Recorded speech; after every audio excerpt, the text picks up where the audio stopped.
મિત્રો, આજના શુભ પ્રસંગે ઉપસ્થિત તમામ મહેમાનશ્રીઓના અને ટ્રસ્ટીશ્રીઓના સ્વાગત બાદ હું આપણી વચ્ચે ઉપસ્થિત આપણા લોકલાડીલા એવા ધારાસભ્ય શ્રી દિનેશભાઈ કુશવાહ સાહેબને નમ્ર વિનંતી કરીશ કે આ પ્રસંગે આપણને ઉદ્બોધન કરે. શ્રી દિનેશભાઈ.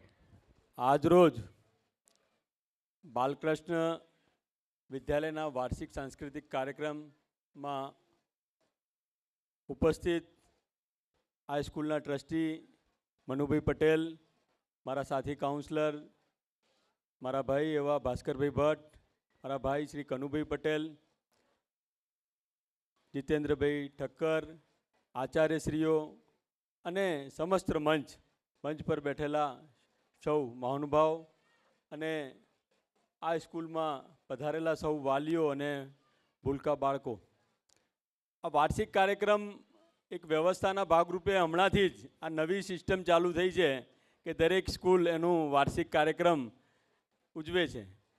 અને આ બાલકૃષ્ણ વિદ્યાલય એણે એક નવું એક ટાઇટલ આપ્યું છે, ધરોહર. ખરેખર આપણી જે ધરોહર છે, બાલકૃષ્ણ વિદ્યાલય એ ખૂબ જૂની વ્યવસ્થામાં વર્ષોથી ચાલતી સંસ્થા છે, જેને મનુભાઈને એમને આ લઈને અને વ્યવસ્થિત, અને ત્યાં આપ જુઓ તો હું ઘણી વખત આ સ્કૂલના પ્રવાસે ગયો છું. સ્કૂલમાં મારે મળવાનું થયું છે. હું મારા સાથી કાઉન્સલર ભાસ્કરભાઈ, અમે કોઈક વૈજ્ઞાનિક વ્યવસ્થાની કોઈ પ્રોગ્રામ હોય કે બીજા કોઈ પ્રોગ્રામમાં અવારનવાર સ્કૂલની મુલાકાત લેતા હોઈએ છીએ.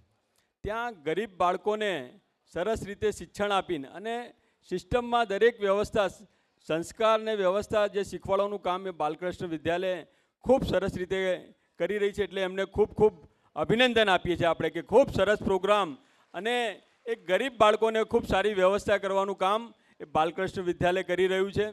એના ટીચરો ખૂબ સારી વ્યવસ્થામાં એ બાળકો સાથે બાળક જેવા થઈને અને ખૂબ સારું શિક્ષણ આપી રહ્યા છે. આજે આપણે આ વ્યવસ્થામાં આપણી સંસ્કૃત, આપણા જે બાળકો છે, આપણા બાળકોમાં રહેલું જે પ્રભુત્વ છે એ એમાંથી નીકળે. કારણ કે શિક્ષણ સાથે ઘડતર બી ખૂબ જરૂરી છે.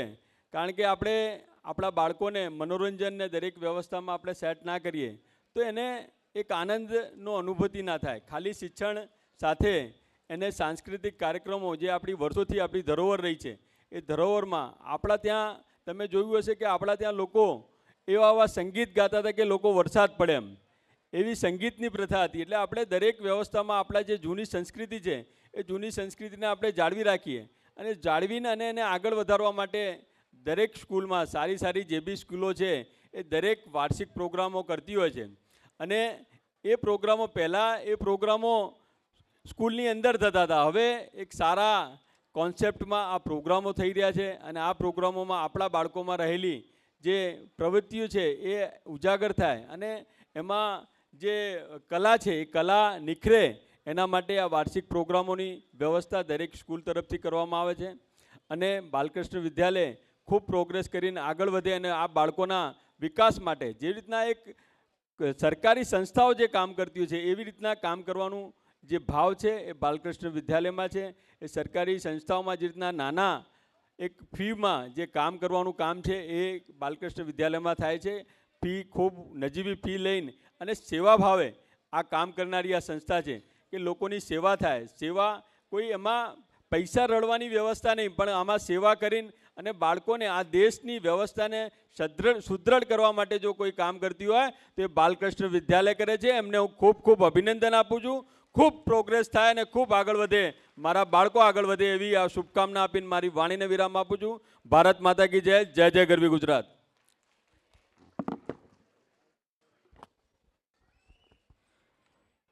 સાહેબનો ખૂબ ખૂબ આભાર કે જેમણે અમારી સંસ્થાને અને સંસ્થાના કાર્યોને બિરદાવ્યા. ધન્યવાદ સાહેબ. અત્રે હું આમંત્રણ આપીશ આપણા વિસ્તારના નગરસેવક શ્રી ભાસ્કરભાઈ ભટ્ટ સાહેબને કે આજના પ્રસંગે ઉદ્બોધન કરશે.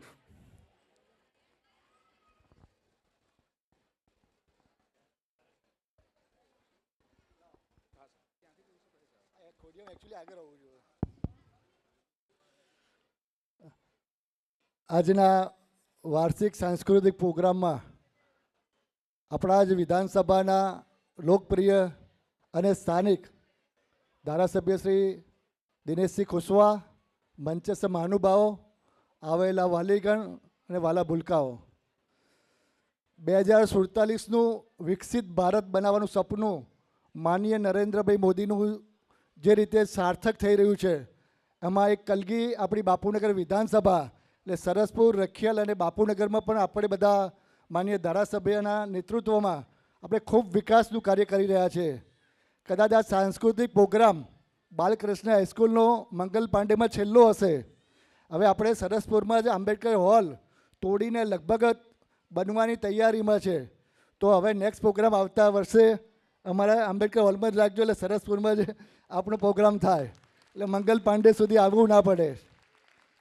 એક બાલકૃષ્ણ હાઈસ્કૂલને વિનંતી કે ભૂલકાઓની ટૂર પણ રાખે. માન્ય ધારાસભ્યના નેતૃત્વમાં ખૂબ વિકાસના કામો થયા છે. તો ઘણી બધી સ્કૂલોએ જે વિકાસના કાર્યો થઈ રહ્યા છે આપણી બાપુનગર વિધાનસભામાં, એક લાલ બહાદુર શાસ્ત્રી સ્ટેડિયમ આપણે કાંકરિયા લેક જેવું બનાવવા જઈ રહ્યા છે. એટલા માટે કહું છું કે બધા આપણા સ્થાનિક છે. બાલકૃષ્ણ